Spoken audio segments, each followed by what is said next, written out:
Hi, everybody, all the parents, all the friends. Welcome to today's event. This event is mostly we speak English. Then some of the important things I will repeat in Chinese. If you need Chinese clarification, you can put in the chat so we can repeat, make sure nothing important is missing. 我讲一下我们这次的主要的这个讲的都用英文讲因为大部分的来宾都是主要讲英文，但是你需要一些重要的内容需要我重复一下我会有些方面的东西我会自动的用中文重复一下，你也可以放在你的 chat 你的 request 说刚才的内容希望用中文重复一下，这个没问题。我们在这个嘉宾讲完以后，我们最后会留下来解答一些听众的一些问题，这个都没问题。Okay, so let's start today. Welcome all the parents and all the friends. My name is Bing Fen. Chinese name is Fen Bing. I'm an autism parent and an autism advocate in the New York State here. Today is the World Autism Day.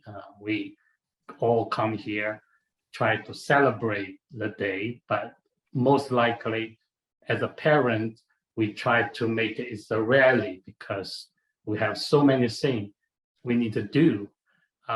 In the last 20 years, maybe more, we have made lots of progress, but it's really not enough. As a parent, so we're always thinking about what we can do more. Okay, so today is our coming here is as Chinese American, as a parent with the children on the autism spectrum, we will think about what we can do more. Okay. Today event is organized by AFI. AFI is also formally called the Chinese Coffee Club as before. And this is a non-profit organization from New York. We also collaborate with other agencies and organizations across America, which is including New York State. We have Charles Wang Medical Center, Wang Jialian Yilao Zhongxin. We have Chinese American Planning Council, Tcpc, Huacehui. We have AFDN, 传新家长协会. We have PCR, 纽约亲子协会.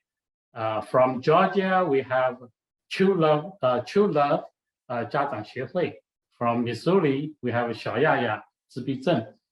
From Canada, we have Alliance Go.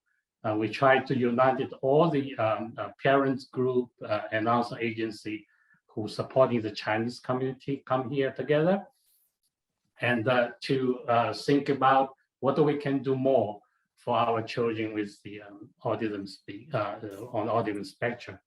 So today is our honor. We invite 3 distinguished Chinese Americans here. Each of them contributed to the autism in a great deal. We are very thankful for your service, for your leadership, and we are particularly happy to have you here.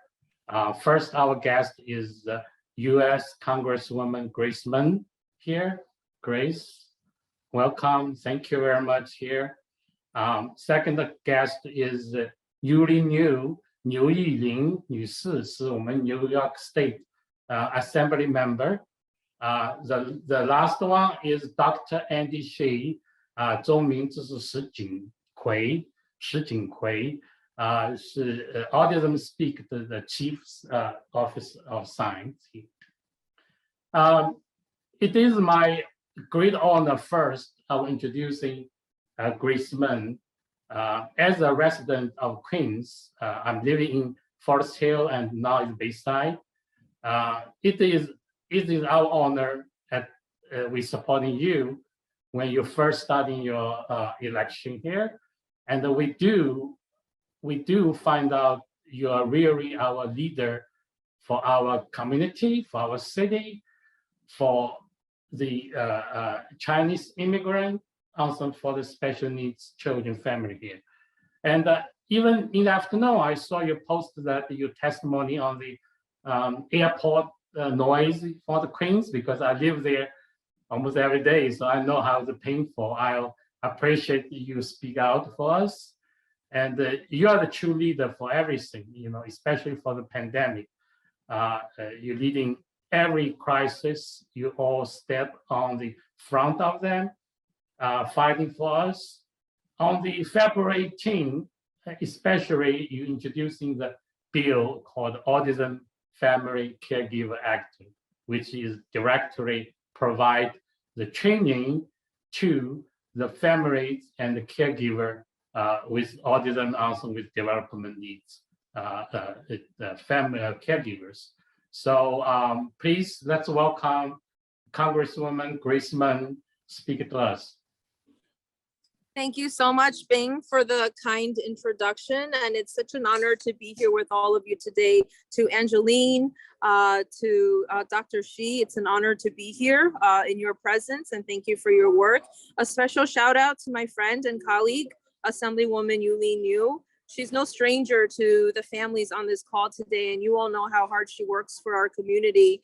But I want to give a special shout out because in case you all don't know, this is really one of the busiest times right now in the state legislature. They're working around the clock 24/7. Yuh-Line has actually taken the lead to hopefully very soon deliver an unprecedented amount of resources for our AAPI community and organizations. And all of us are incredibly grateful for her leadership.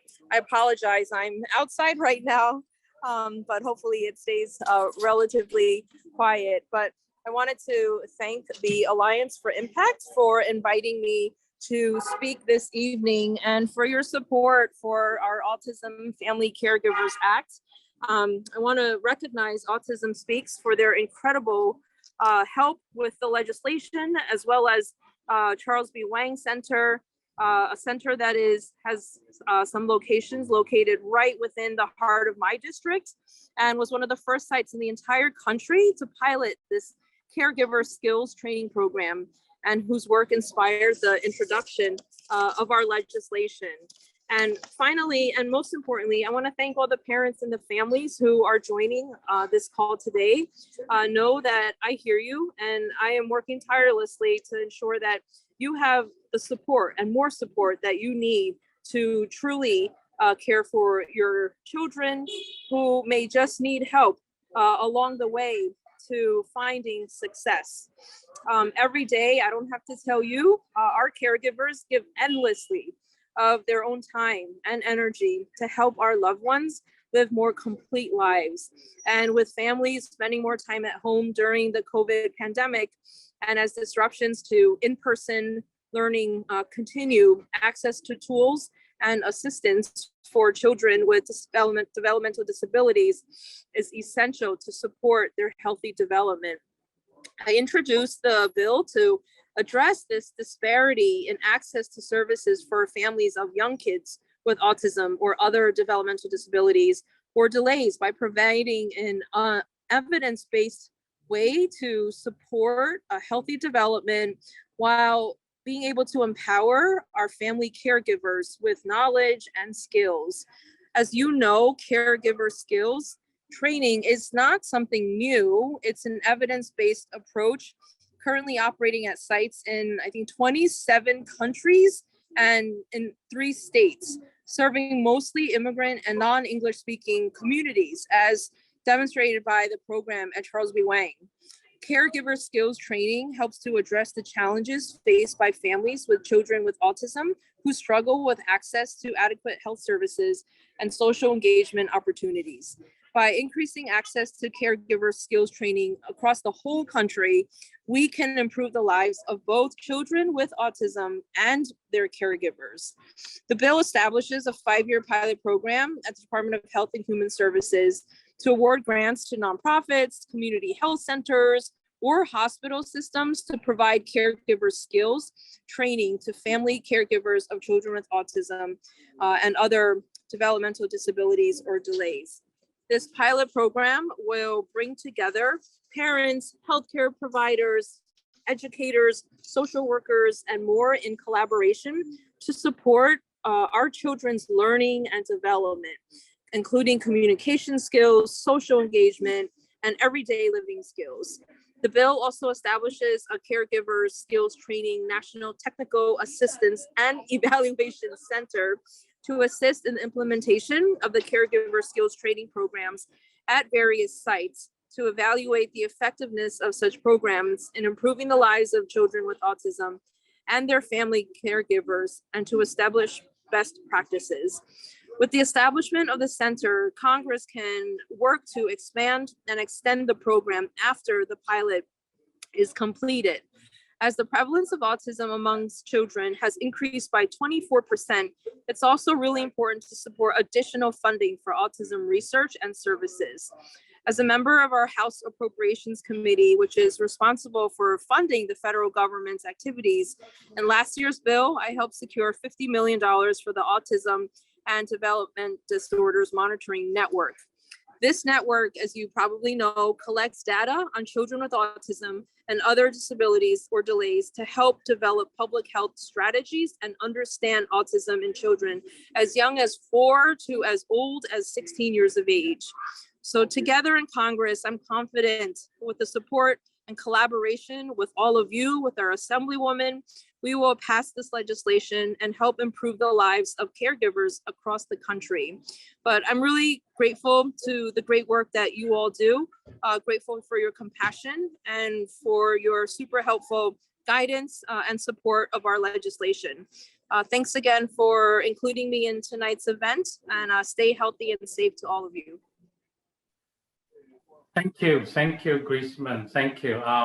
The one of the major purpose here is we need to call all the Chinese parents across the country to supporting the bill. We have to contact each of them representative, and we need to make this one as the as passing of there. Okay, so I know Griezmann, you have your other agenda on handy. So if you want to leave, we'll pray, or you can stay depending your own time here. Okay, so let's thank you, Griezmann, our congressman. Thank you for leadership. Thank you for care for our family with special needs. We really appreciate. Thank you very much.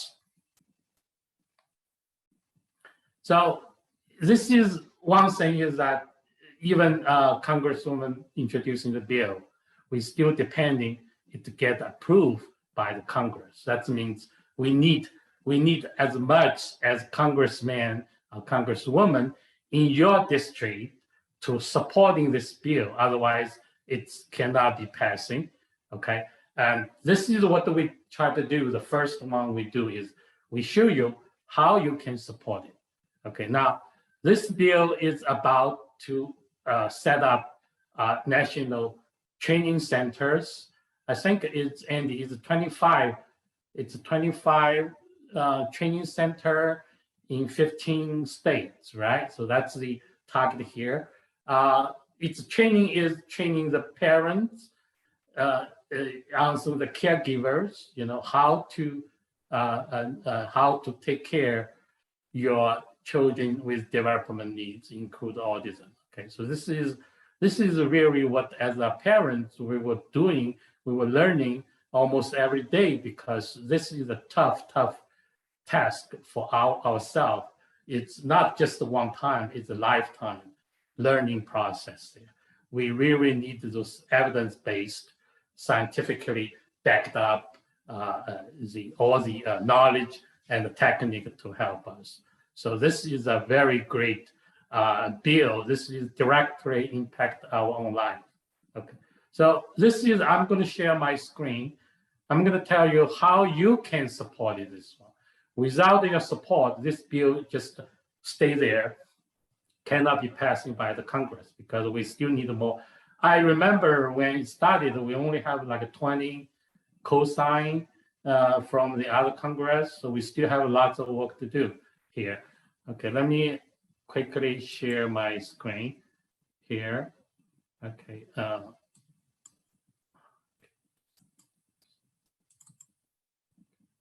So when you go to, I'm going to send you a link. This link is, okay. So this is what I want to say to do, okay, in Chinese again. I'm going to repeat the answer in Chinese again. 这个提案，这个国会提案现在只是提案，也就是说有孟昭文议员，孟昭文是民主党的议员，包括联合的2名共和党的议员一起提出来，所以这是一个跨党派的这个法案。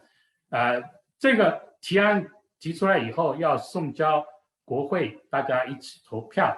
我们现在我们上次看到的情况是，现在一共有20位其他的议员一起支持这个法案，就是说他们肯定会投票这个法案。可是你知道我们有几百个议员，所以这个远远还不够，还不知道我们怎么办呢？我们就可以去动员你自己选区的议员、国会议员，让他们来支持这个提案。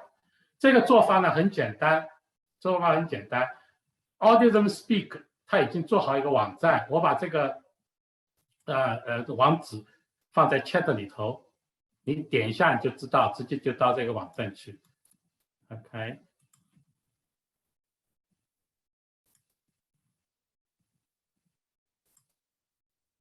Everyone， 你点一下以后，就自动到了这个网站。OK， 这个网站你只要把你的姓名、地址、电子邮件、电话填进去以后，这个网站自动会找到你自己选区的国会议员，自动把已经打好文字的信要求他们支持这个叫做 Autism Family Caregiver Act HR 6783 Bill 这个情况，自动要求他们去支持。OK， 这是他们自动会把你选区的国会议员的名字列出来。像我的话就是 Grace Meng。OK， 那么我知道他已经是支持这一方面。OK， 这是第一步。你可以用自己的名字，你用你家庭的所有成员的名字，用你所有的知道的好朋友的名字，动员他们去参加这个东西。你可以动员你所有的同事，你可以去动员你所有知道的有自闭症孩子或者有发育障碍孩子的家长，你可以动员你们学校的老师 ，OK， 把这个信息呢传播出去，让他们一起来签名 ，OK， 这个签名呢，他们会把这个请愿的书呢，自动会送到他们的各个的这个电子邮件当中去 ，right？ So this is the tools Autism Speaks already set up. It's very easily. If you click the link, it will go into this website. You just need input basic information. Your title, that means Mr. or Mrs. or Mrs. there. Your first name, your last name, your address, your email address, maybe your phone number. Okay. Then it will automatically looking for the congresswoman or man in your district. Okay, it will send a letter. The letter, inside letter, you can see the example here. It asks the congressman to supporting this bill. Okay, so this is the first one. Second one is what you can do. What you can do is once you know your congressman's name, you also it's good way to call their office. Because email just a number. Okay, they send they receive thousands of email every day, but the number they have to record every calls to the Congress. You call them, tell your own story, tell your children's story, tell that how important this bill will help your family. Okay, then you ask the Congress co-sign this bill.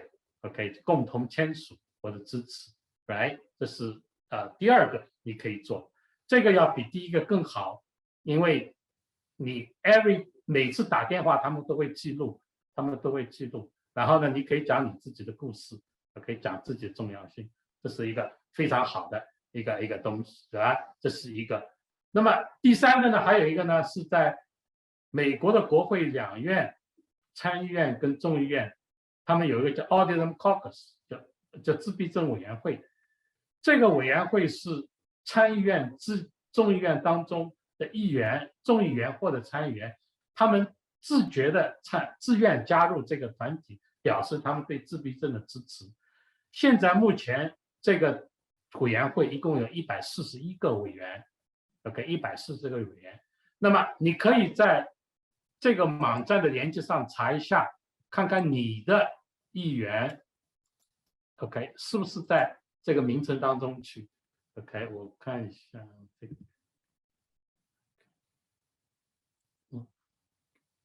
So this is a link, OK。来，你看看你的议员是不是在这个名单上去？如果在的话，对他们表示感谢；如果不在的话，要求他们能够参加这个委员会 ，OK。因为这个委员会，大家会把所有的跨党派的两党的议员都团结起来，共同支持自闭症的一些事业。OK， 那么这也是你可以做的。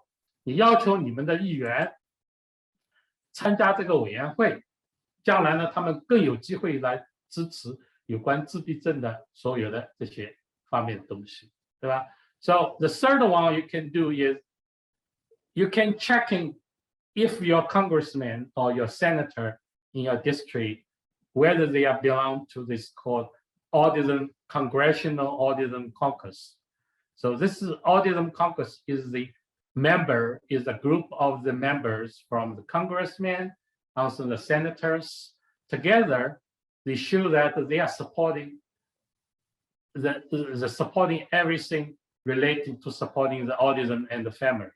Okay, if your congressman is already in this list, you can thank them for their help. If they're not, you can ask them to join this caucus. So in the future, you can have more chance to supporting us. Okay, so that's the three things you can do. You can do right now, you can do later. We will send you this information again. So help you and help us, right? Everybody, because this is very important. Even you're not an American citizen, you're not a vote, doesn't matter because your children here, okay? Your children need the service. So more people we can engage in, more people, more have a chance we can pass this bill. This bill is only one of them. It's still far, far away from we really need it. Okay, but this is a very good study. Every year we push the Congress, we push the senator to passing the bills. Just like Grace mentioned before, last year she was able to secure the fund from HCBS. Now, if you don't know what's HCBS, you probably know that will know that when your children over 18 years old after school, then lots of service, the school will no longer provide. It's coming to HCBS, home and the community-based service, okay? So that is depending how much money the Congress and the Senator will allocate for that one. So that's how important it is, right? So this is continually, we're going to do it. We're going to keep fighting it. And we need everybody's help. You can do yourself. You can do for your family member. You can ask all your friends, all your teachers, all your students, other students' family together. Okay, let's help to pass this bill because this bill is very important. In later, we were talking with Andy Shih about some detail about this. What is the caregiver training it's doing? Okay, and some of the information already online. We can learn about this. Okay, so yeah, so that's so this is the first one. Our guest here, and let me introducing our second guest speaker, Yuh-Line Niou. I'm very appreciative she come here because I know as assembly member right now is the busiest time because the New York State needed passing the budget. And I just talked to her, said, they still not agree, so have to be voted on next one. And I remember last year, you post a picture, you stay overnight, just debating already, debating on the one. Okay, so I really appreciate you coming today. On your very, very busy schedule. And let me introducing you to all our parents here. Yuh-Line Niou, Chinese name is Yuh-Line. It is New York City's, it's District 65. District 5 is the assembly member, which is in Chinese, maybe we can call the 纽约州众议员. She has been elected for 3 terms, right? For 3 terms already, and she's really fighter. She's really fighter for the working family, immigrant. I remember last time you joined the strike for the taxi drivers, right? Yes. Taxi drivers. Hunger strike for 15 days. Yeah. I heard some good news, right? They have some deal. We won. Right? Yeah, we made a deal. Oh, that's great. That's great. I quite understand, but but I know you're fighting all this one, on the front line. Just like the Grace said, you also try to passing the AAPI bill, right? The fund for the AAPI community here, and but it's for us is most important. Maybe for us is she herself is on the autism spectrum herself. Okay, so it is a great honor. We have you, and also especially after we realize you are on the spectrum yourself. Okay, I know that somebody mentioned that they only have 3 openly autistic legislator in the U.S. there, and you're one of them. So I think our parents, it will be very interesting to hear your story and your perspective, and everything as you do this one here. So I just wondering, first question is, how do you know you're on the autism spectrum? When and how do you find out yourself? Sorry, I just want to interrupt one thing. First of all, thank you for all of you. But Bing, can you unshare your screen so that everybody can see all of your face and see Yuh-Line? Yes, see all your friends chat. Great. Yes, thank you. Thank you. Yeah. So first and foremost, I want to say thank you to all of you for being here today. I also want to say thank you to Mr. Feng and also to Andy for being here. And more than anything, I want to thank all of the parents for being here. 我很感谢大家邀请我今天可以跟大家讲一讲。我很感动的是看到那么多父母亲为了他们的孩子。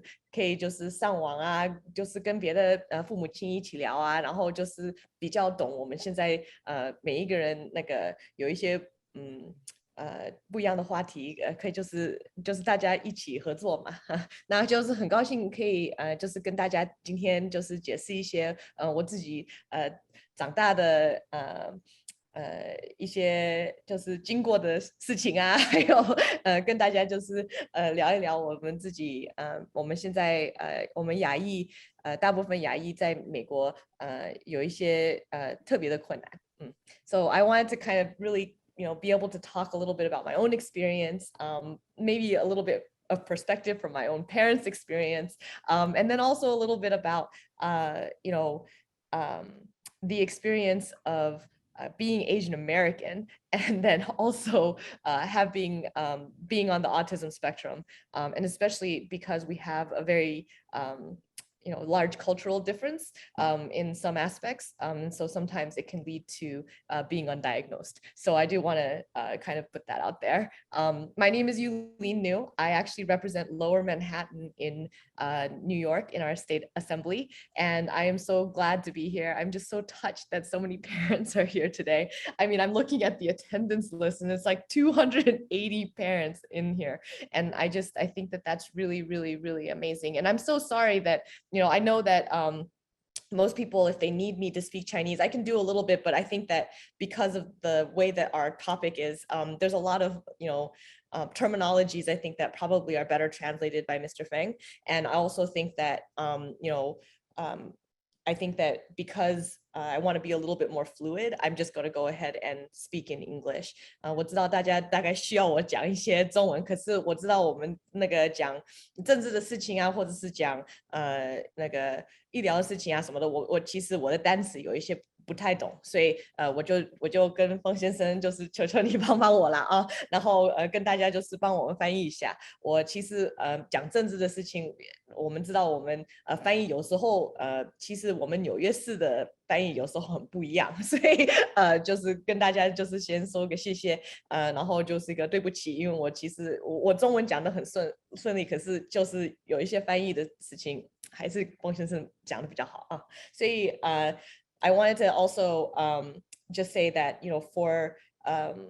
for anybody who wants to reach out to our office or reach out to me at any time, I'm going to leave my email and my phone number into the chat later on. So just so if anybody has any questions, feel free to ask me.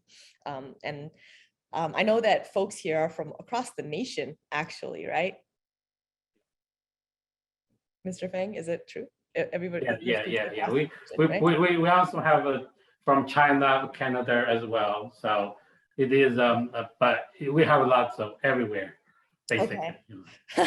And I heard that there's also like YouTube streaming and there's a lot of things that are going on right now. So there's probably a lot more people than just even the 300 participants we have tonight.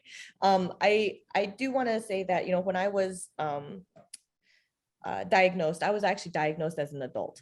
And so this is very different, I think, for a lot of folks, but I think that a lot of times when the signs were all there, I think that when I was growing up, the signs were all there, but I was never diagnosed until I was a young adult. I was about 20 years old, 21 years old when I was diagnosed as a young adult.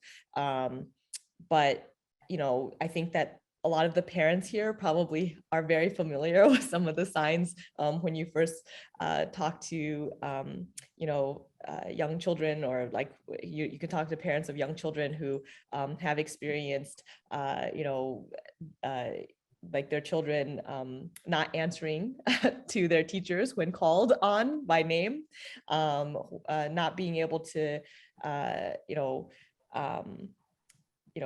when you get a report card that says that they don't play well with other kids and that they're usually, off by themselves, that you don't answer questions in class, don't speak up in class, that, sometimes, some things that should be very easy for some kids are very, very difficult. And then some things that are very, very difficult are very, very easy, strangely easy. And I think that, there are some things that are much more difficult to diagnose, especially for young girls. I think that, a lot of times people don't talk about that, but, boys are often more easily diagnosed than girls because of societal things that make us very good at mimicking and then understanding how how certain social things work without understanding how certain social things work. Sometimes, we have, like the way that I think is often cause and effect. And I look at things and I think, wow, if this person does this thing, then this is the effect that they get. And, over time, I can do it a lot faster, but as a child, I did it a lot slower.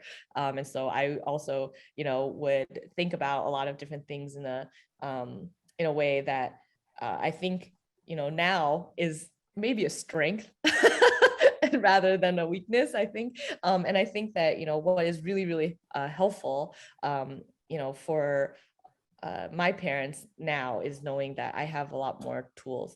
I think my parents always really feared getting me a diagnosis, even though they knew that there were some things that were probably a little off. And I think that culturally, there were things that were very like desired.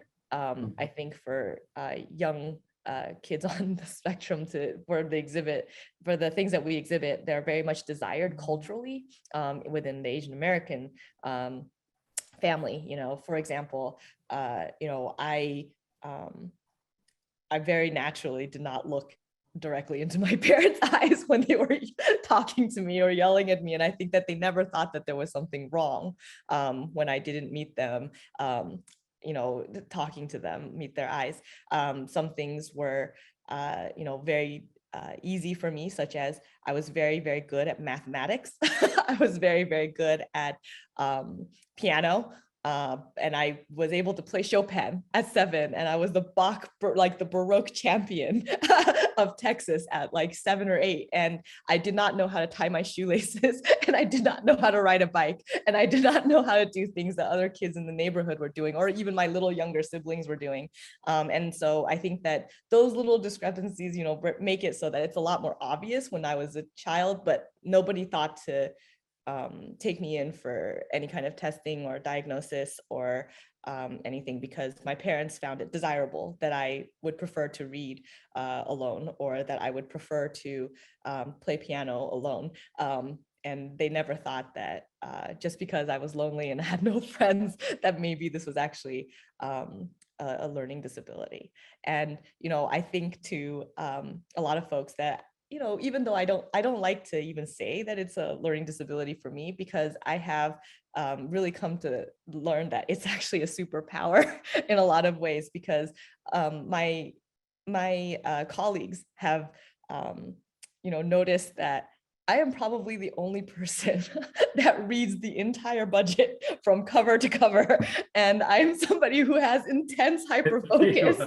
Yeah, it's very thick, hundreds and hundreds and hundreds of pages. And I can do it very fast. And I think that a lot of people, you know, didn't realize that, you know, even though I was a little kid, you know, people would call me the encyclopedia, or somebody would tell me that, you know, you have really strange memory, that you know, it's like almost like a computer. But it was, you know, part of, I think, my superhero power of being able to have really, really good memory and really, really high ability to, you know, be able to focus, you know. And I think that a lot of times there is a, you know, double-edged sword to all of that, because I don't pay attention to some of my surroundings when things that I'm focused on are in front of me.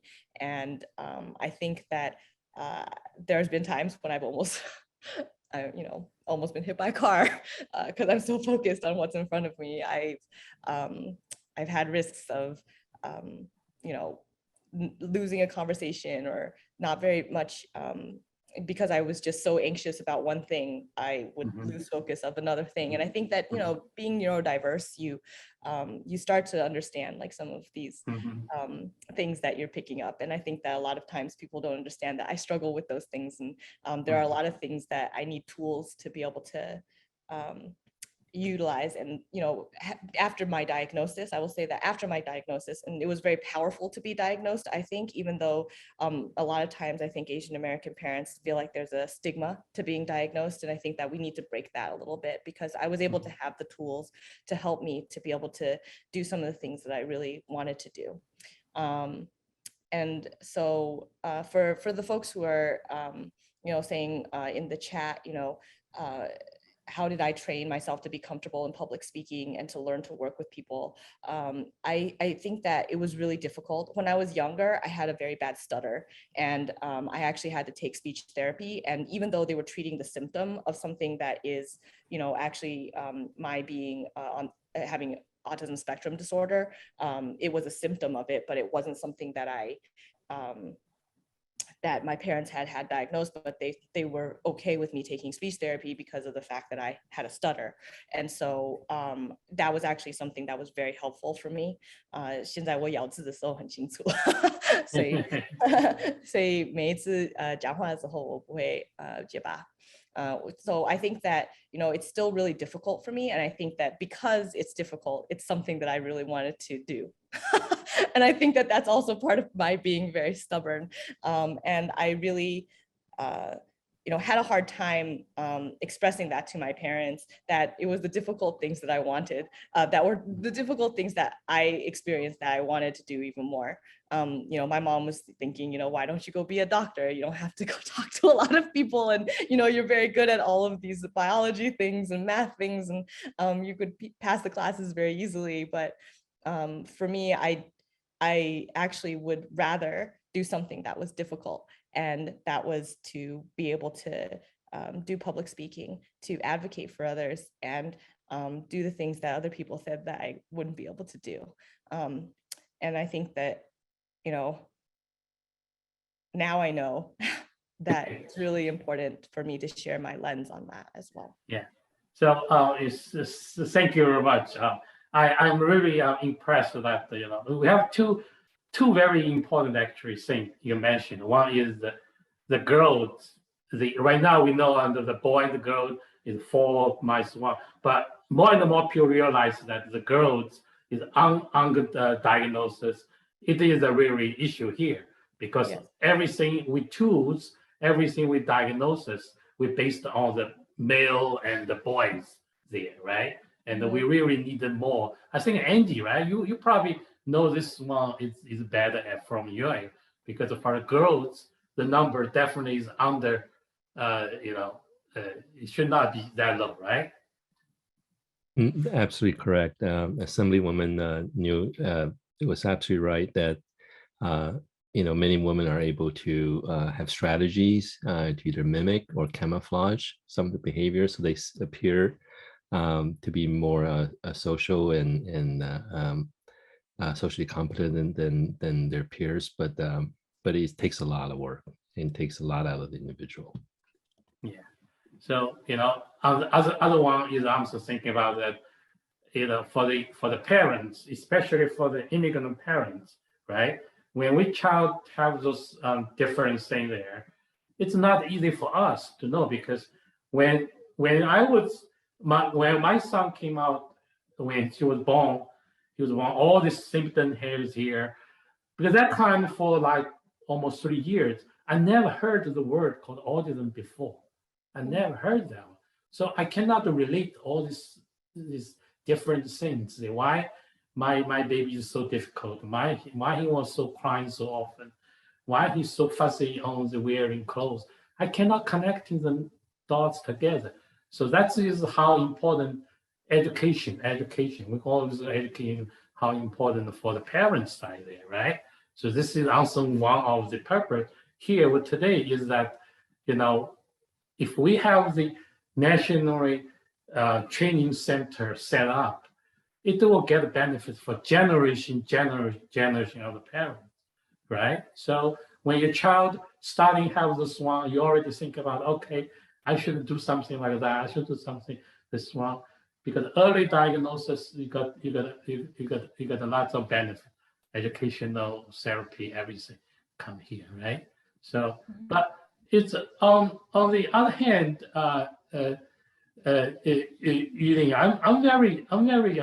I'm also very impressed, because when we're talking about autism, we're all talking about the negative parts, how much impact. But for you, some of them, for example, your social interaction may be called disadvantage. I don't see much, or maybe I did not feel. On the other hand, I see your very unique style, very, very straightforward. It looks like you're always speaking, whatever you're thinking, you speak out.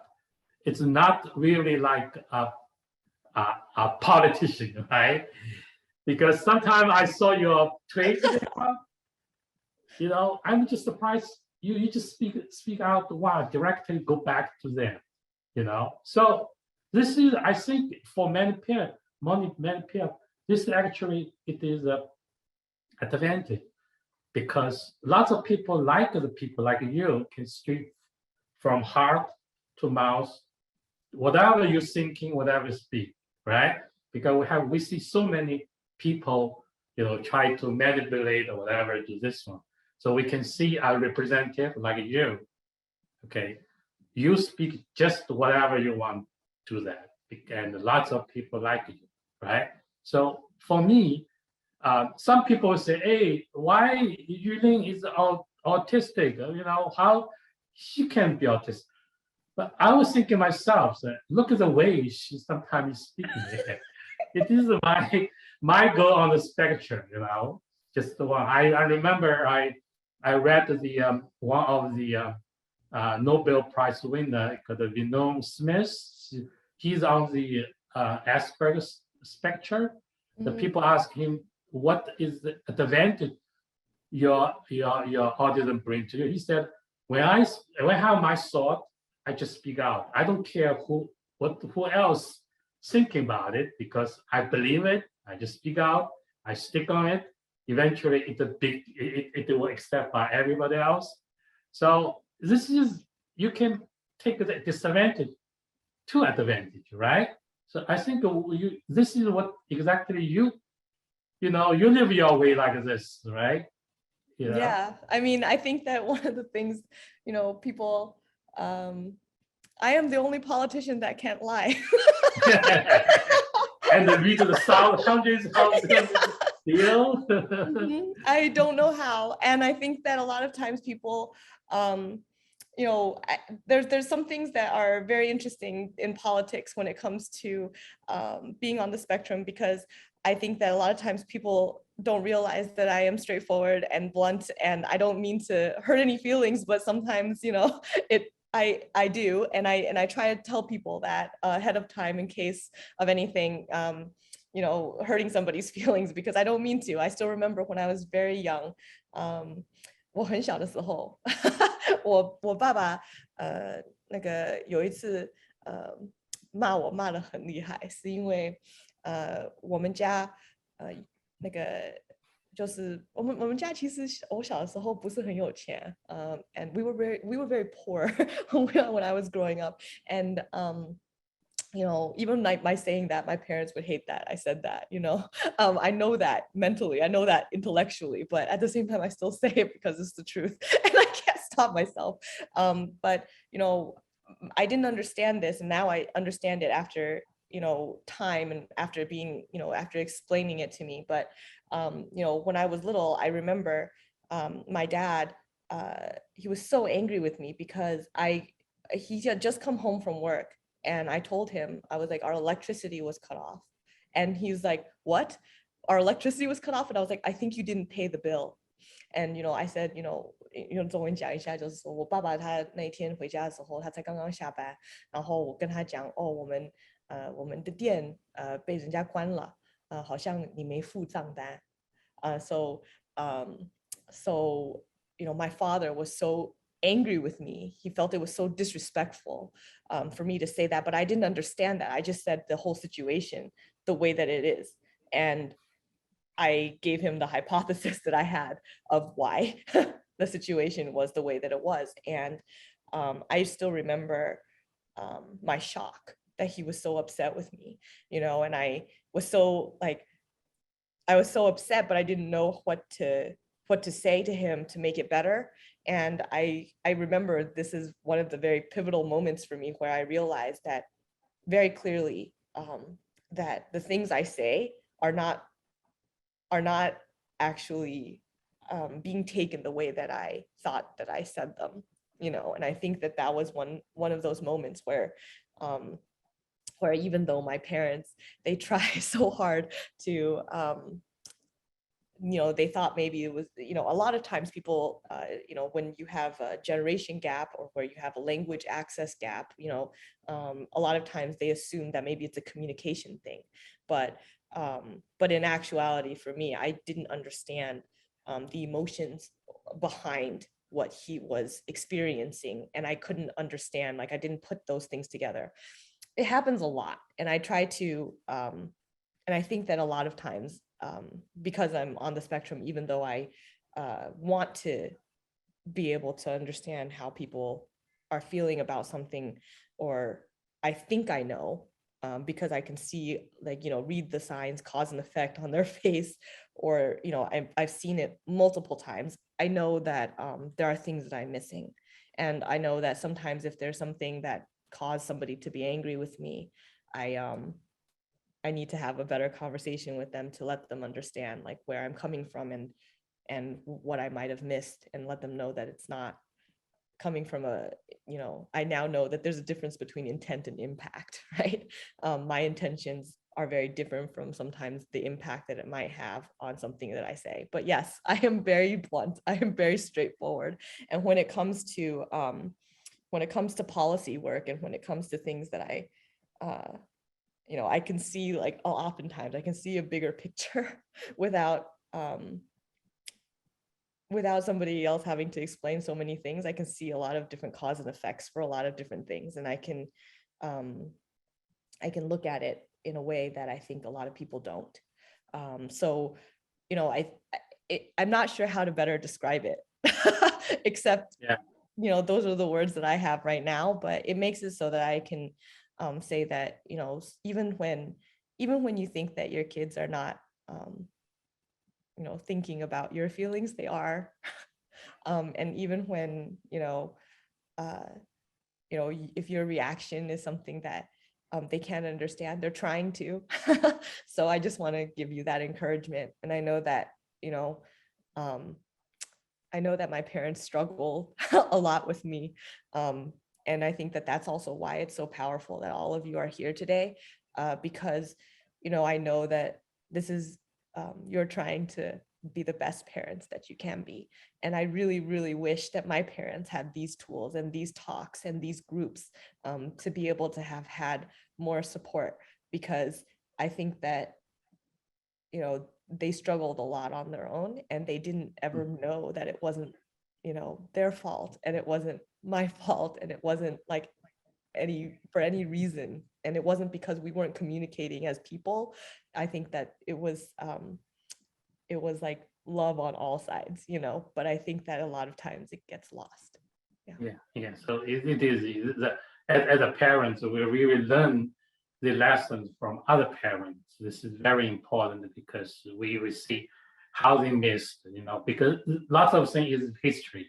It's not their fault. It's just a history here. But we learn more and more. We especially for learning lots of lessons like you grow up there, so we can go back to reflect ourselves there, because to raise a special needs children, it is just it's really task there. It's also it's a way how we ourselves to raise ourselves, to build ourselves, learning, make the parents themselves better understanding how learn to communicate, how understanding the different aspect of the children there. So this is very important. This is the way when we raise the children is also the both track. We also learning on the side there. This is very important. We keep talking to communicate with parents this one, because keep learning. It is for us is the most important thing. So we can understand our children, understand their difference, understand their uniqueness, right? I'm really, I know you're very busy, but I'm wondering if we have the chance, you can have another chance, you can speak to our young people on the autism spectrum, especially because right now, AFI, we are supporting the parents, especially special needs. We have a group for the autistic children there. We have a group for ADHD. We have a group for depression and bipolar. We see a lot of young people like them. They just lost. They just confused.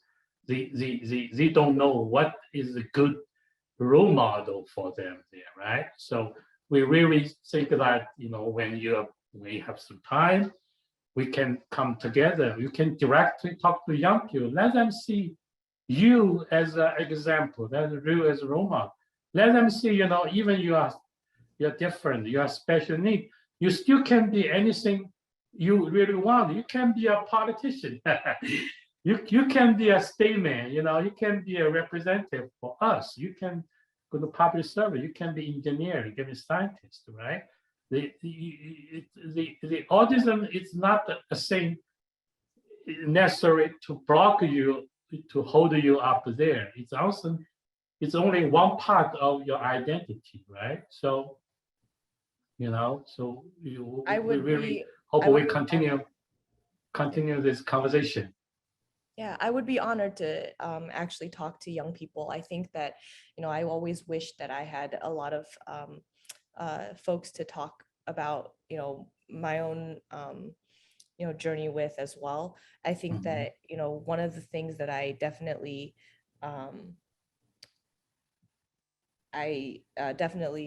needed to hear was other people who had also gone through and are still going through, the different things to be able to manage some of the things that happen within being on the spectrum. I will also say this, and I think that, Andy is probably even better at the statistics than I am for some of these things when it comes to our general, statistics on folks on the ASD spectrum. And I think that, one of the things that, I've always had to really kind of understand about myself is that because, especially, my feelings, I'm reading some of these comments, and I will say that, my feelings are probably a little more intense than other people, and I don't know that. I only know things from my own perspective. And so a lot of times I feel like there's no way of expressing it. And so when I was a lot younger, I would, throw tantrums that were not, I know that I did, but it wasn't,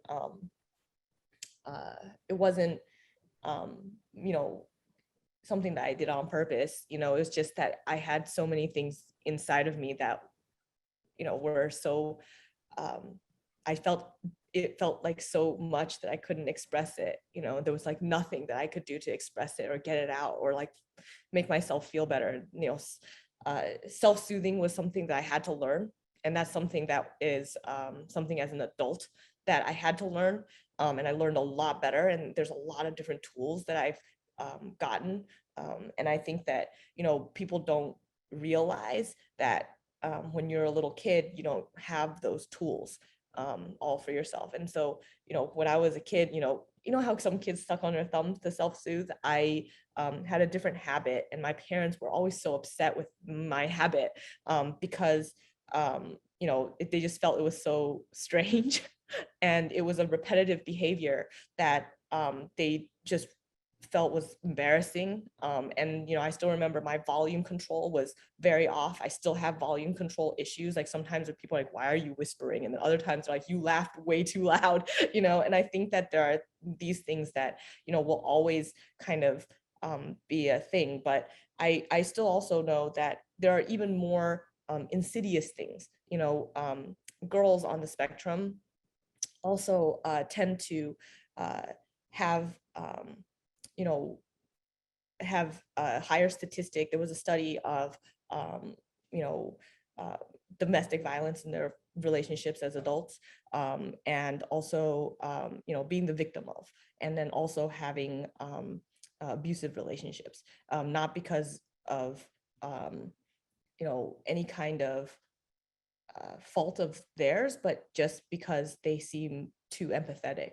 And I think that a lot of times they can, there's like that issue, right? And I think that, if you're on the spectrum, you tend to have stronger emotions, and people tend to think that that makes you much more vulnerable, right? And I think that so if there's people who are abusive or predatory around you, there tends to be a gravitation towards somebody who's hyper empathetic.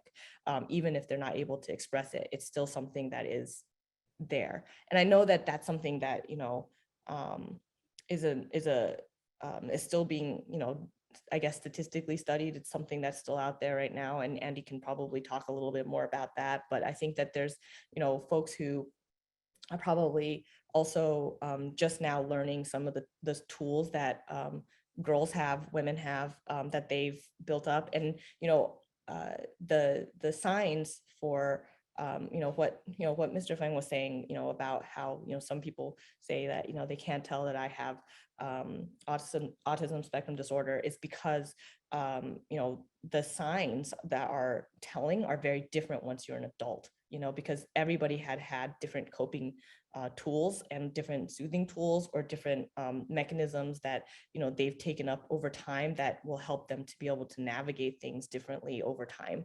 And I think that, some of the things that I use, are going to be different from the things that other people use, and I think that, over time, finding the things that work for you are the things that, will be the things that you carry on. And then over time with practice, different things, can sometimes work better, and sometimes other thing you'll need another tool over a certain amount of time, right? And I think that for me, the repetitive behaviors that were so telling, I needed to learn how to stop them, but I didn't know how to, and my parents kind of like did it by force, and that made me also hyper anxious. And I think that, I don't know how to better describe that, except for the fact that because they took away that like ability for me to self-soothe, I started to have depression and anxiety. And I don't, and maybe Andy, you can talk a little bit about that, but it's those are some of the things that were very hard for me. Yeah. So Andy, what's your perspective here? Yeah, I mean, I think Assembly Woman Niou really brought up a very important issue about the way that women experience autism differently than men or boys. I think we're just, doing more research in this area now, learning more now after many years. But what she related is absolutely true, is that many women have these, camouflage strategies, right? They mimic appropriate social behaviors, even when they don't fully understand it. And because of that, I think even though they are able to function, in a wider range of social environments and social interaction, that takes a lot out of the individual, right? And it still doesn't go to address the basic challenges that the individual have. And oftentimes it does lead to additional mental health distress, anxiety, depression, and so on. And it's an area that we're just starting to learn about, how we need to really provide better support and services for women on the spectrum, especially during transition years, right? Assembly Woman Niou mentioned that as well. It's a confusing time for anyone, but during transition years, it's particularly difficult. And of course, if you're on the spectrum and your family member and loved one not fully aware of the challenges you're facing, they can't support you the way you need to be, and so it ends up being difficult for everybody all around. So certainly, thank you so much for highlighting that such an important issue, Assembly Woman Niou. Thank you very much. So this is a very important, because one of us as AFI, we try to do parents is we starting the discussion with the puberty and autism together, because when the child is going to puberty, the challenge is coming from the natural body development, the sexually development, his ability to socially to express himself, includes the rigid behavior to try to all to come together. So this is we have been have a couple of seminars we're discussing, and we try to do more and more deeper and more personal, because this is a bigger stage than the parents starting to feel frustrated, the kids starting to rebel, all the issue come here, and especially for right now, the mental health issue is coming almost this with the puberty and they grow up with all this pandemic all together, right? So this is a really thing. We also need lots of professional help to help us here. We have some of the professional come here, but we still more, especially on the mental health side there, who understand the young man on the spectrum. They also understand, of course, as a Chinese community as a whole. Wow, because we did not talking mental health openly, freely, but this one is a hard topic, right? So this is very, very interesting. And also I know that you know, for the women, especially for the young the women on the spectrum, later on they realize that they are on the spectrum, but they have been suffering or the confusing so many years before. It's causing a really lasting damage, because when I see this group, the one of the topic is masking, right? We're talking about masking, put the mask on. And I found out many of them are the women, young women, and they are suffering because all the frustration, the hiding behind the mask eventually come out and causing the really mental illness, everything. So this is a really, you know, some more research and more discussing need to be there, because that's the boy and the girl want for is definitely not accurate, as I see, and we will do more and more. We will not let the history repeat again, right, Andy? Right? So that's, you know, it's on your shoulder right now, right? So I'm, you know, so one thing is I'm sure that Yuh-Line and we can continue this conversation, especially we can have a great choose to you talking to young people directly, because we see so many young people, very talented, but it's also very struggling. And this is a great role model. And I know you'll continue running for senator, and we wish you all the best. I put your site on the chat. Is www.newfornewyork.com, right? That's your campaign site, right? So, you know, especially if the parents, you come from Lower Manhattan, District 75, that's the one you need to vote, because she is one of us, basically. She is one of us, okay? Not as the Chinese community is on the spectrum there, right? So, you know, we really appreciate. And if you have a young man try to volunteer for the campaign for Yuh-Line for the New York State Senator, you're really welcome, and you will get a very good. I think all of them volunteer. Many of them are very young people. Yes. Very energetic. I saw your pictures. You know, crazy. I will tell you that actually, there are about 7 or 8 of them who are actually on the autism spectrum. Oh, that's great. So I think that it's really great, because they, you know, they're actually some of the most enthusiastic, actually. You know, they're amazing. Yeah. Can they also help from outside New York City? Yes, absolutely. Right. Folks can donate. Folks can help, you know, call people or to spread the word. But the only thing that you can't do is vote, right? So you have to vote in the district. But you know, 有2种票，投票跟钞票。Yeah. So, you know, if you want me to, I can also answer some of the questions in the chat. Yeah, sure. Yeah, I don't want to leave. I think somebody read. You can see the chat, right? You can answer anyone you want there. You know, go ahead. Yeah, I don't want to leave anybody hanging. I know that there's so many folks who had given me questions, and I know that somebody had asked if I was actually have Asperger's instead of ASD, and I don't have Asperger's. I'm not an ASB. I have autism spectrum disorder. That's what was diagnosed, but I think that there are you know, Asperger's is also on the spectrum for ASD, and so just so people have a better understanding. And you know, I think that you know, I'm sorry, I'm just going to go through them in order because I don't want to. This is how my brain works. I'm sorry. So I will just try to do it as much as I can for whatever time that you have. I'm always willing to speak to everyone. But you know, I wanted to also answer the question of what resources resources and tools that parents might have to help their kids. I think it's different for everyone.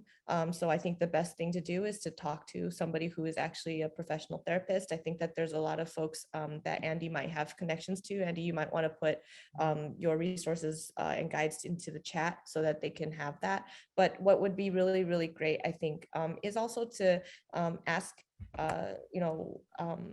other folks in your resource groups, like which are some of the things that have worked for them. Because I think that, on my end, my parents, we didn't have very many things until I was diagnosed. So my dad, I had a lot of OCD as a kid. And I know that that's something that is a little bit more telling, but a lot of folks still think that it's just OCD, right? It's just a little bit of obsessive compulsive disorder, and it's not linked to anything else. But now, that I have my diagnosis, it's a lot easier to tell, that, hey, the self-soothing mechanisms, the constant repetitive movements, the volume control, like the issues when it comes to not having the ability to pay attention in class in the way that they want me to, even though I know everything, I just wasn't doing the things that they wanted me to. I was reading in math class, right? Like things like that.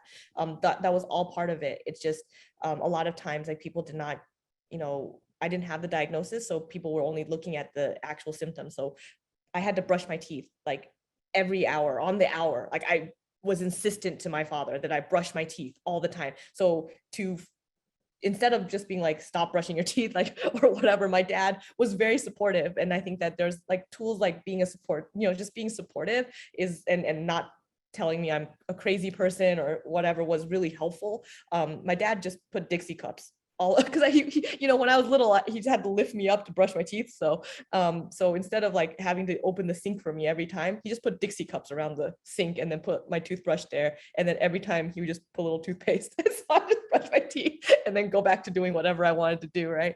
And so, just a little bit of support and, understanding, it makes it so that, and don't question, I think like the certain thing, it made it so that my parents were like, very supportive in the way that they didn't even know that they were being for me.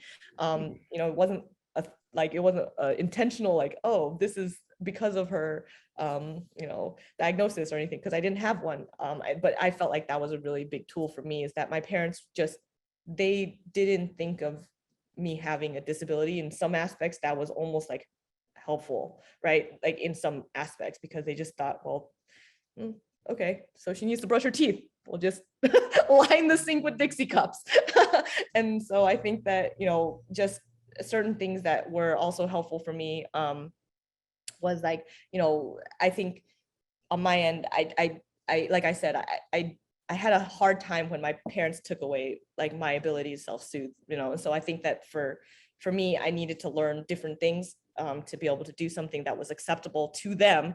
And it was really hard to figure it out. And so I had a lot of anxiety on that front. And I think that, most of my anxiety came from not wanting to disappoint my parents. And I know that that's maybe a lot of Asian American kids, but that's also a lot of kids on the spectrum as well. And I think that, the anxiety is like up here when it's, when you don't know how to express it, and I think that then I would, be so frustrated that I would like, act out in a way that my parents would, get even more upset, and then just goes into a very bad cycle, and then, and I think because they didn't understand, they just thought that,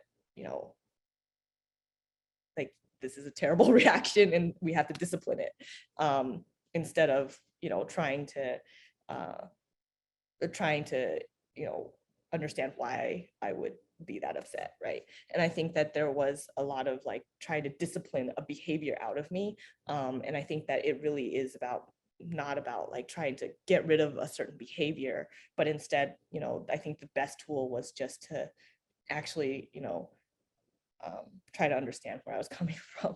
And I think that that was really something that, in the end, when we were adults, both of us were adults, my parents and I, we got to have a better discussion, but only after I had built a lot of tools in my own toolkit for myself. And I think that, when you start off a lot younger with a toolkit with your parents, which is why this bill is so great, which is why, you know, these organizations are so important, and this expansion of like having these tools, you know, go to parents and then give them to their kids, like it's so important, right? Because you're going to, you know, not have to go and have those really hard moments as much as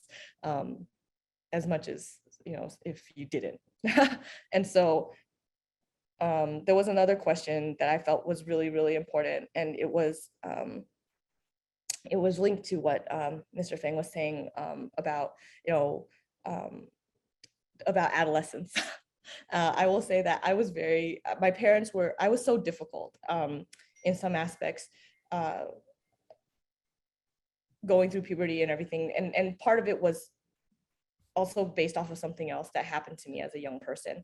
And I think that, you know, now when I look back, it's obviously like I was very, very afraid of my own body. I was afraid of my own changes, and they broke out of my patterns, you know, like it was something that like really frightened me, because I didn't know that people, like, why all of a sudden it felt like everybody was talking about me or something, you know. It was I became very paranoid about it after, especially I was sexually assaulted by my teacher when I was in high school.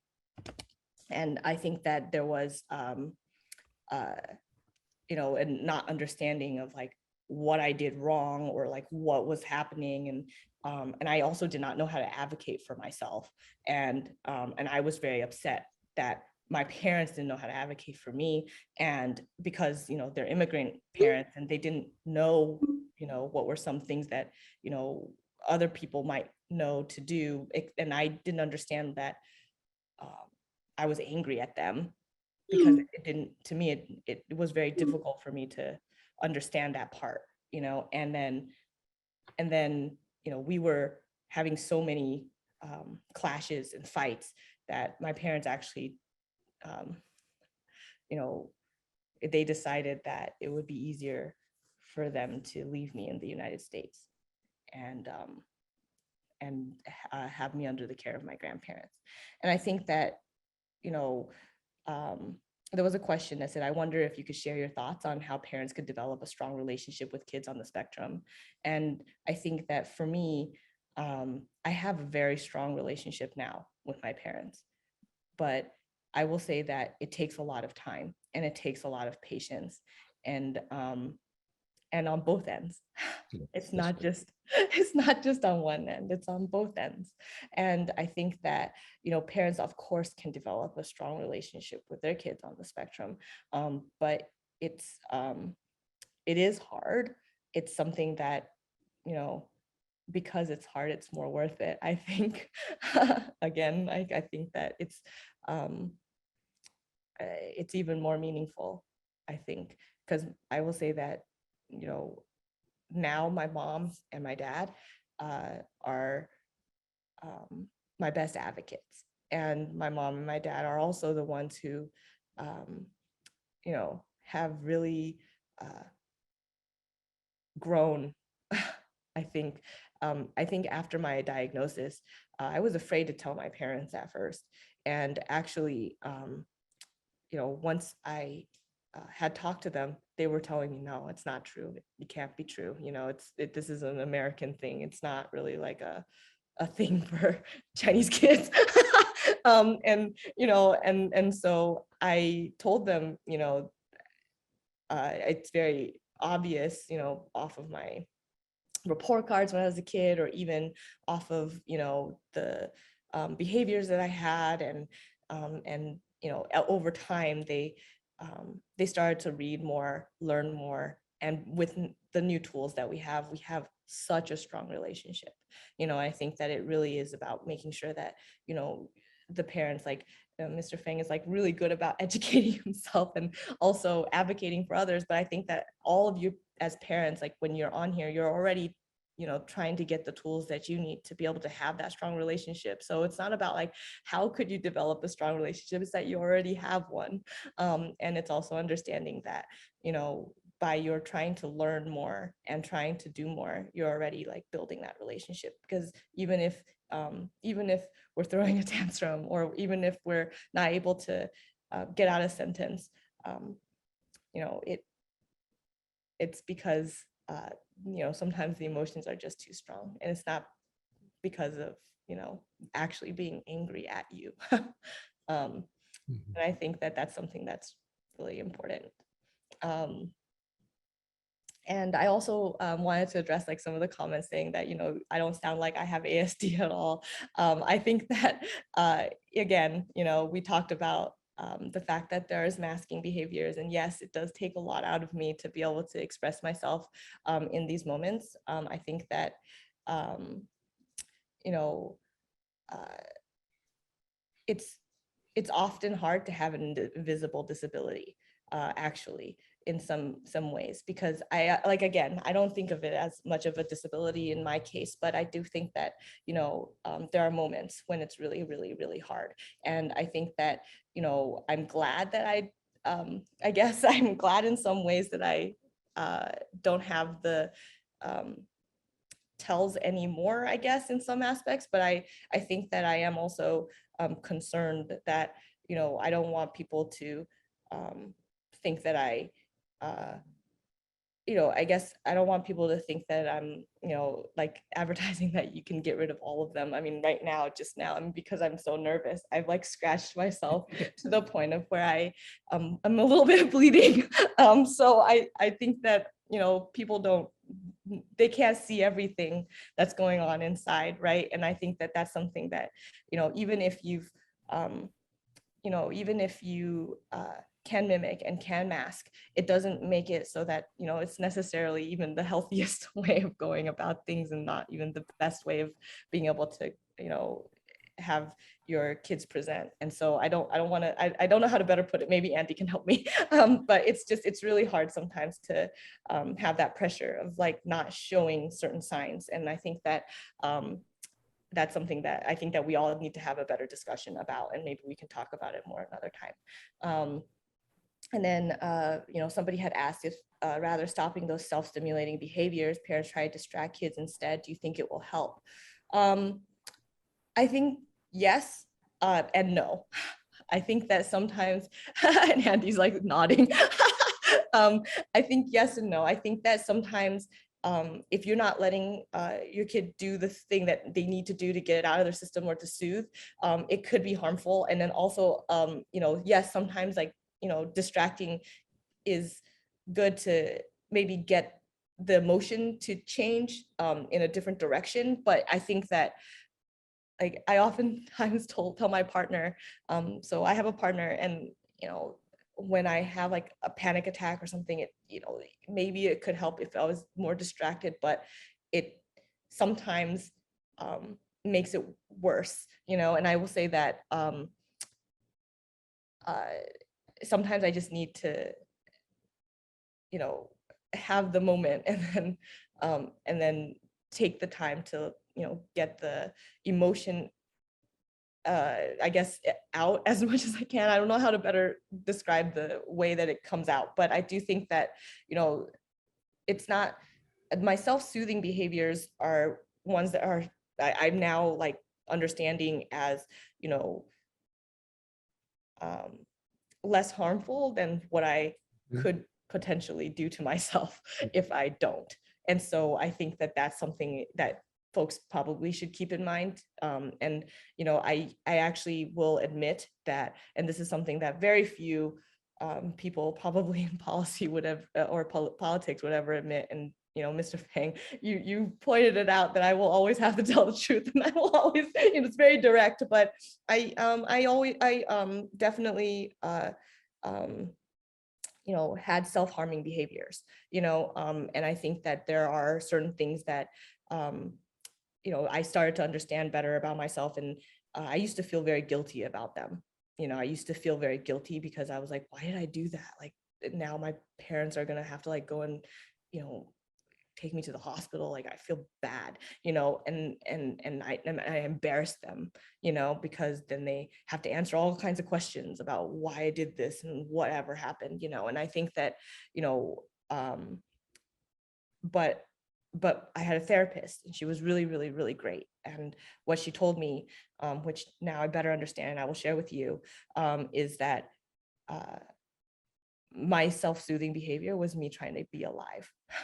My self-soothing behavior was actually me trying to keep myself alive, and to actually like get, it was myself helping myself to not cause more harm to myself. And so I think that it's really important for you to, most of the time, as long as it's not harmful, let your child to be able to self-soothe.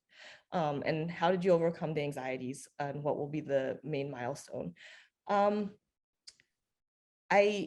haven't I haven't overcome any of my anxieties, but I think that over time, I think that as I've grown older, I have become a lot more understanding of my own thinking patterns. And I think that I have also told myself, even though I see everybody else in cause and effect, I also see myself in cause and effect. And I think that I can see like, oh, this is a direction that I shouldn't take, or it's going to get worse. And then but sometimes I do let myself go there because it's easier.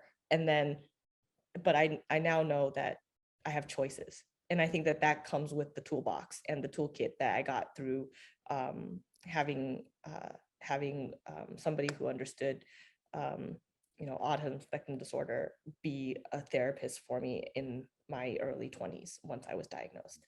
And I think that that part's really important. I definitely now understand like that there are choices in how I deal with a situation.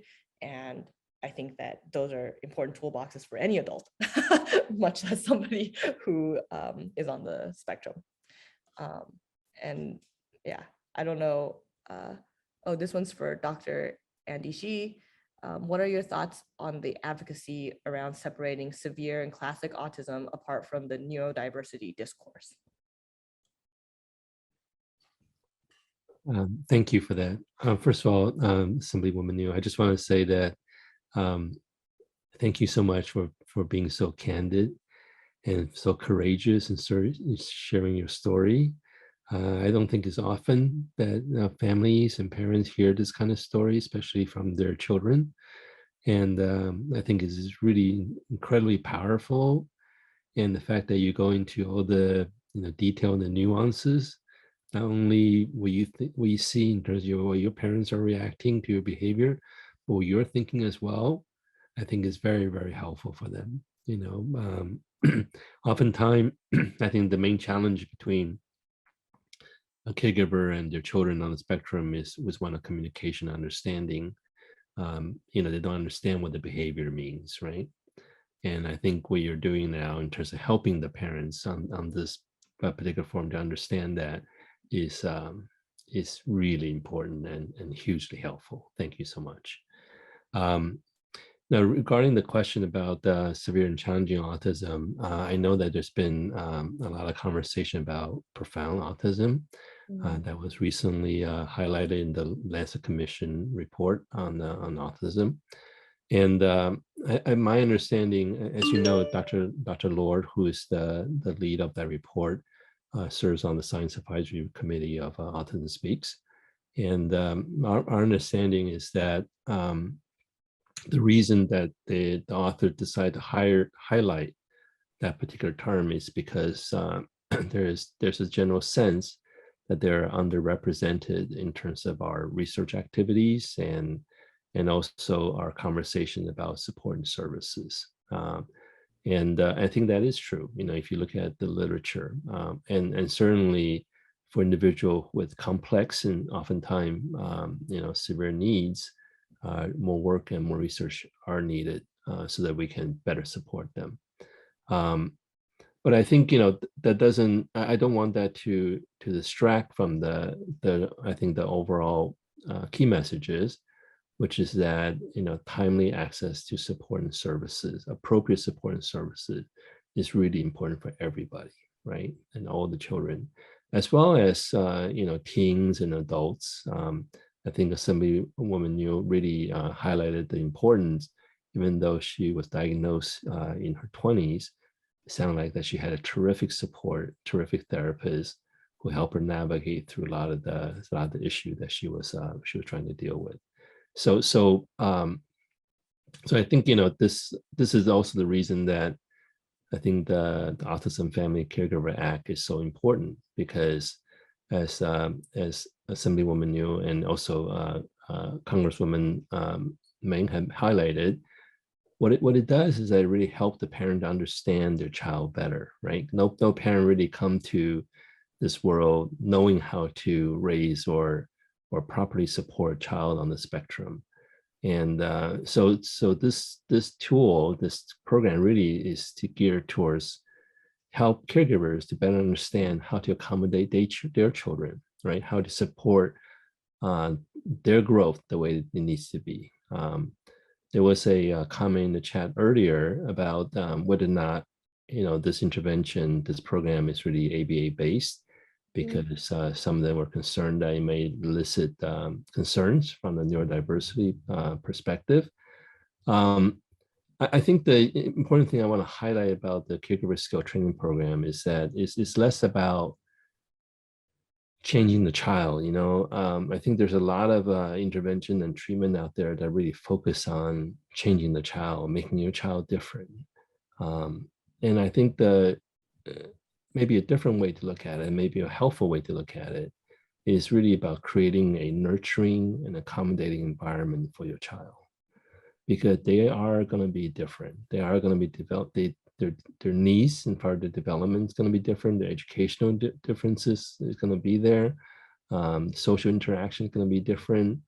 I think it's incredibly important for caregivers and parents to understand that difference, to understand that this behavior is communication, and to learn what your child is telling you through the behavior. For example, the stemming or the soothing behavior that Assemblywoman Niou mentioned. That's exactly it. It's self-soothing, right? It's a way for her to feel better, so there's not a downward spiral in terms of anxiety and depression that becomes more and more overwhelming over time. And I think for caregiver to understand that these behaviors, you know, has a therapeutic purpose in some ways, right? And it's a calming purpose, and to be able to support them and appropriately, I think is really will make a huge difference for both the child as well as the family in general. So sorry for that long-winded answer, but that's perfect. Thank you. Yeah. Perfect, because for the parents here, what we talking about again is that if your child behavior weird, we call it weird, there must be a reason behind it. Okay, it is a reason maybe make you cry because something he cannot express himself, he cannot be adjust the environment, something. There must be a reason, especially for the children on the autism spectrum. So as parents, learning, how do you find out what's the purpose of the behavior? What's the benefits? What's good things? What's bad things, right? So this is really from a unique experience, this stories, how their parents treating, when he was young, when she was young. This is a really thing is we try to keep ourselves doing is that we educate the parents. From parent side, we educate, we keep educating, we keep learning. We're learning from professional, we're learning from parents ourselves, because that purpose is, the thing is how we can help our children. That per period. We're not changing him, not to suppress him, not to blame him, right? We try to help him. We try to help him to become a how functional on behavior, right? So this is a very good one. We just try to talking about this, Andy, especially you. I know you have a long history, because when I was, I found my son autism about 20 years now. I search internet, your name come out because you already are scientist there. So I remember the day you have Chinese people there. Then later I saw your Autism Speaks all the work years. It includes that World Autism Day. Johnson, you are behind that one, right? I know maybe you're not on the top, but you're the behind all this one. But I'm particularly interested for this program, CST. It's called Caregivers Skills Training. It's to help the parents understand what your children behave about, how understand behind all this autistic stuff there, right? How this one? I know that we in New York State, New York City, we have Charles Wang, we have CARES. They can provide the training in Chinese, right? So I just post on the link. It's from Autism Speaks. They have some video there.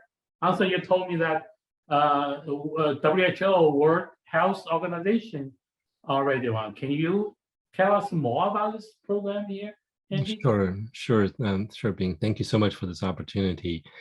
So as you know, I've been working mostly internationally for more than a decade, right? So when I travel around the world, many times to low and middle income countries, including Chinese-speaking territories, you hear very similar stories from families, right? It's that they don't understand what's going on, they don't know what to do, they feel helpless in that they're not able to provide the support that they want for their children, and I think the difficulty also is that even though in some countries, in some community, there are professionals who can provide supports and services, most of the time, intervention as we know it is an aspiration, right? Because when you go to a country that has, one pediatrician for 10 million kids, there's not even a conversation to be had about what to do with children with developmental disabilities like autism.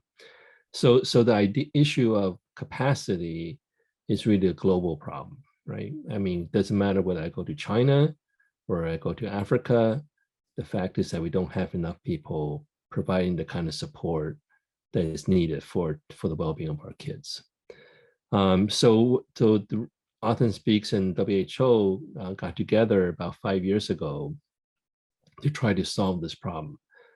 We were fortunate that we have learned from research at that point in other areas, in public health and in other mental health conditions, that there are strategies that you can employ where you can actually train non-specialists, including caregivers and parents and family members, on skills and techniques that are informed by evidence, that are informed by science. In other words, there are things that parents and people in the community can do that is based on science that are actually effective in supporting individuals on the spectrum as well as their families. So what we did is that we packaged all these key strategies together. We call them the active ingredients, and we piloted these packages globally. I'm very pleased to say that we were fortunate to engage many helpful and influential and knowledgeable and gracious family members and advocates and professionals, and so that all the Chinese-speaking territory, from mainland to Taiwan to Hong Kong, Singapore, have access to this program now, right? And of course, with the work that's being done in the U.S. With organizations such as CARES and Charles B. Wang Community Health Center, we are also reaching out to the Chinese diaspora around the world at this point with this package. And the thing that we're most grateful about this package is exactly what we've been talking about for the past hour or so, is that it really gives the caregiver the tools to better understand the needs of their child and how to better support their children's social communication development as well as positive behaviors. And what we see now from this program, especially, it's gratifying for me to see this program being implemented in places like, Taiwan and Hong Kong and Guangzhou and Dongguan, China, is that the parents are really, find it extremely useful, feasible. They can integrate into their daily routine. And most importantly, they see a change in the way they interact with their children and the way they're able to support their needs and so on. So, so I'm very, very grateful to Congresswoman Meng for really, developing this legislation and introducing it. And I'm also extremely grateful that we have now, I think, over 30 or 40 co-sponsors in the House of Representatives for this bill. Of course, more is needed, because I think what it will do is that, and as it's starting to do already, is it really will transform the access to evidence-based support that our families so desperately need around the world. Yeah, so Andy, I'm very, one thing I know that is WHO already put this one as a global health package offered to all the people in the world. And I log into their site. Later I can share the WHO site is here. You can log in. And also they said the other language are coming this year, right? Of That's course, right. You will include Chinese, right? Yes, that's right. We're actually doing field testing right now, and we're working with Dr. Zhou Xiaobing in San Yat-sen University Third Affiliate Hospital in Guangzhou. And his team is helping us to make the adaptation to the e-learning version. And we hope to make that available in Chinese later this year. Yeah. So 刚才石先生一讲，这个叫做 Caregiver Training Center， 就是照顾者技能培训现在呢是在世界卫生组织那个网站上已经公布，大家可以去就是免费的可以去登记，但是英文的，但是他们也说今年的中文的其他语言的也会出来。刚才石先生说呢，是中国的合作方呢是我们广州的中山三院的周小兵教授非常有名的一个专家，周小兵教授是牵头的所以这个也是因为even in New York City, even your program is targeted to so-called underdevelopment or development country. But if you're looking for the parents in New York City, we did not have formal training. Lots of parents don't know the basic behavior intervention, don't know basic autism knowledge, right? So it is a huge gap everywhere, it's everywhere. So this is we try to asking all the parents, we of course we can learn it ourselves, but we also need to help build a system. We need to promote the system to all the people by generation, right? If you have national training center set up, then all the new parents will automatically get this one there, okay? All this beautiful, the science, evidence-based program there by lots of research, lots of evidence background there. It's a real one, because as parents, we also need to know how to tell the fake one and the real one. Okay, we have lots of tragedy already. The parents believe some magic stuff there, then it's causing lots of issues. They cause it even children's life. Okay, so we also need to promote for us as parents at AFI. We try to tell the parents that there are lots of evidence-based, has been tested, has been research backed up, have really scientific theory backed up there. They have tools already. Right? So we're gonna introducing them to more and more. We keep learning. We keep understanding our children better, and then we help them better. That's only our purpose. Everybody, this is like everybody together, included a profession like Andy, you, like Yuh-Line as part of the individual on the spectrum, right? And as a parent, so we all come together. We all come together from different ways. The one and only purpose is make our children's life better, make them have a more meaningful life, make them more understandable. I really hope that one day autism for my son will not block him all the way his life. 我们中文讲不会成为他的绊脚石。Yeah, of course, he still like a Yuh-Line, you still try to have something steaming while some trouble there, maybe different level. My son is like walking. That's his steaming one. But they still have a chance to be a meaningful life, right? They still can became somebody, in your life. This is all I hope there. Okay, so I really appreciate because everybody come here today. You help us on one way or another, all bigger ways. Like Andy, you put almost your life help us on this one here, and the Yuh-Line, you stand out as our role model, as our mirror. Let parents think about what I do missing, what I can do better, because can I wish my children one day become you, or maybe not as you, but at least we can help them to grow up healthy, happy, right?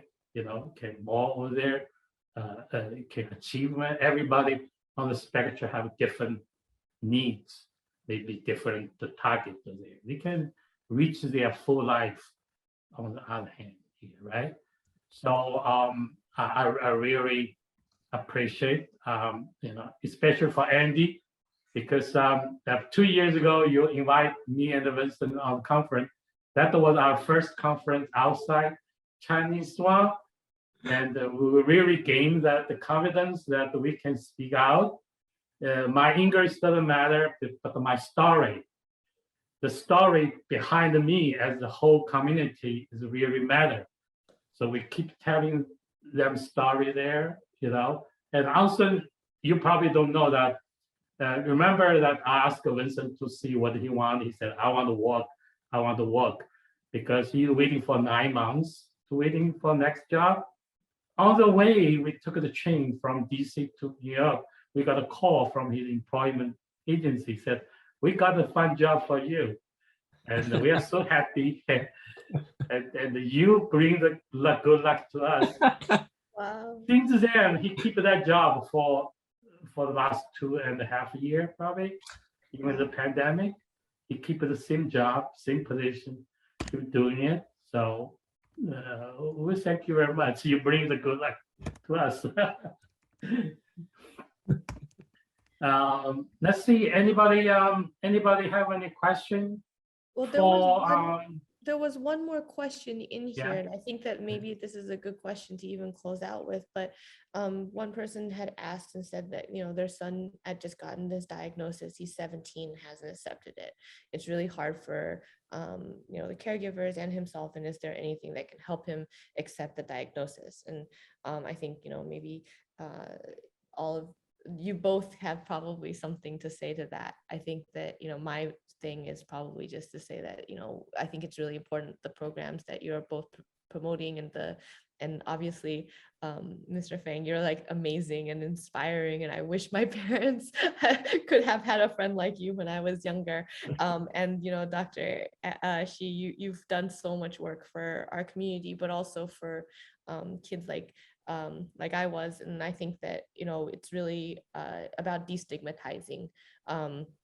I think that a lot of times people are afraid, and I think that more than anything, I attest that it's actually very empowering to know, and to also be able to start working on the things that I needed to work on, to be able to have the tools to be able to accomplish what I wanted to accomplish.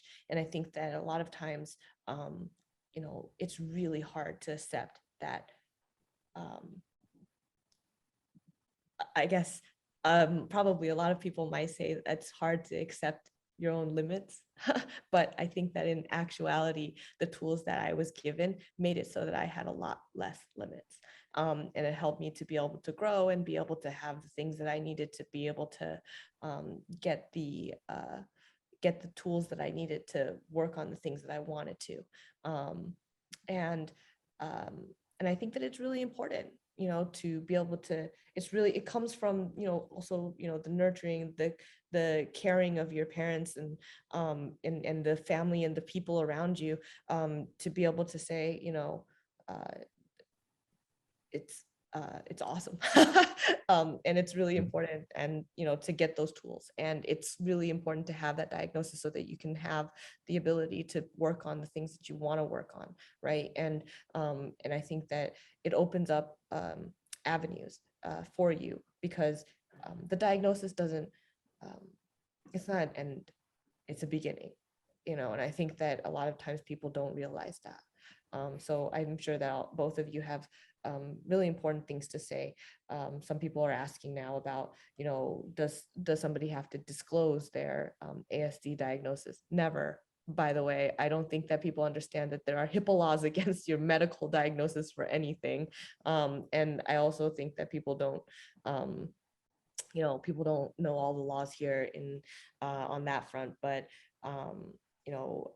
somebody was asking if they needed to tell their employer that their kid has ASD, their kid is high functioning, but has some social weaknesses. And I'm going to say this also, when we're talking about like social weaknesses or social strengths, it's all on the spectrum. It's not like saying somebody is weak or strong. It's really about the fact that, we all have different behaviors. Everybody is on a spectrum of something. And I think that, folks don't realize that, what somebody might think as a leadership skill, another person might not think of it that way. And somebody who doesn't think that they have a leadership skill is an awesome leader. I think that, we don't have the same kind of, and sometimes, when you're the person who is being employed, like some of the things that you might think are not strengths are actually strengths for whatever it is that you're doing. And I think that that's really important. Like in politics, I need to be able to see cause and effect. A lot of people probably don't realize that these are strengths for me. But when I'm, I probably, have some jobs that I probably would have a little bit more struggle in, right? If I had to be a shoelace tire at a shoelace factory, I would definitely not be able to do that. I cannot tie my shoes. I wear slip-ons still to this day. But I think that it's really important for folks to, to realize that, just because you have certain social behaviors, it doesn't make it so that you're necessarily socially weak. And I think that it's really about making sure that, folks understand what that looks like. So I'll let you two answer those questions as well. Mm-hmm. Andy, what do you have your suggestion for this one here? No, I just want to say that, for me, I've been in the community now for over 20 years. And the main reason, the reason I got in the community is because I have a cousin who has a child on the spectrum. And I'm embarrassed to say that, I've known that for a long time, but I never really paid that much attention to it until I joined the National Alliance for Autism Research. And what kept me in the community are parents like you, Bing, and self-advocates like Assemblywoman Niou, because you are my teacher. You help me understand the challenges, what's important for you, and what we need to do in order for to make this world, this community, a better place, more accommodating, more supportive of the differences that we see in individuals on the spectrum. And I think an event like this, where we get to not only share what we do, but also learn from each other, including the hundreds of parents online with all these amazing questions and perspective. I think, it gives me hope, right? It gives me a sense that, the more of this kind of interaction, getting together that we do, the greater understanding, awareness, and acceptance we are able to bring to our children, our family, and then we'll be able to help them to create a better future for everybody. So thanks to Meng for all that you do for our family, and especially for Vincent, wonderful young man, and of course, Assemblywoman Niou. Thank you for your courage and for your candor in sharing your story, your true inspiration for many, many individuals on the spectrum, as well as their family member. Thank you. Yes, thank you, Andy. You are so humble. You're really gentleman. And some parents asking your question, they don't know that you're a world-class scientist and world-class leader. you did so many things, it's so many benefits, and you always come down, listen to everybody. This is a great, you're a great leader. And for the parent just asking for 17 years old to not accept it. One thing I'm really thinking that we think we did more is we're talking too much disadvantage autism bring now. We did not tell the advantages side there. They do have advantages side there. They do have the unique stress they have it. For example, my son Vincent, he can only do a janitor job, but he will become a good janitor because he will do the same thing again, same building, same routine again. Other people already tired. They say 2 weeks, 2 months. He can do 2 years, maybe 4 years, 6 years, right? So that's his stress. That's his good part of it. I'm proud of him that he can use his stress there, right? If you go into office work or somewhere else, maybe it is a miserable for him and miserable for us, but he can be a good janitor. So every person in the world, the God makes something unique for them, right? So let's find out. Let's find out what is unique. Let's talk about the more advantageous side, good thing side, stress side. If I'm talking about next time, I'm talking about a politician or whatever, the positive way, speak broadly, speak straightforward. I think, maybe it's good. Maybe he's on something with the spectrum. I like it because I like somebody tell me the truth. I don't need to guess. Yeah, I don't need to fool around there, right? Everybody like people tell you the truth, right? Nobody like people lie to you. That's one thing here. So let's talk about more. Let's talk about more stress. I know young people, especially later on age, it's very hard to accept it. But let's find out the way. Let's find out, encourage. Not always encourage him that, okay, maybe this one gave you some trouble, but other side maybe give you stress. So where it is, let's looking for it, right? Each individual is different. This is for the parents. We ask them, said, hey, autism is not death penalty. It's not long term. Maybe one is a good thing. We just asking, some people said whether you need to be disclosed to an employer. But for my company, I work in a bank in the Wall Street. We have a program called Autism at the Works. We especially hire the people from autism spectrum, right? And we training his co-work, his manager, okay, to working with him, understand. We skipped that interview process, okay, because interview is terrible for them. And then we hire them, and our senior manager have a meeting talking about what's the benefit.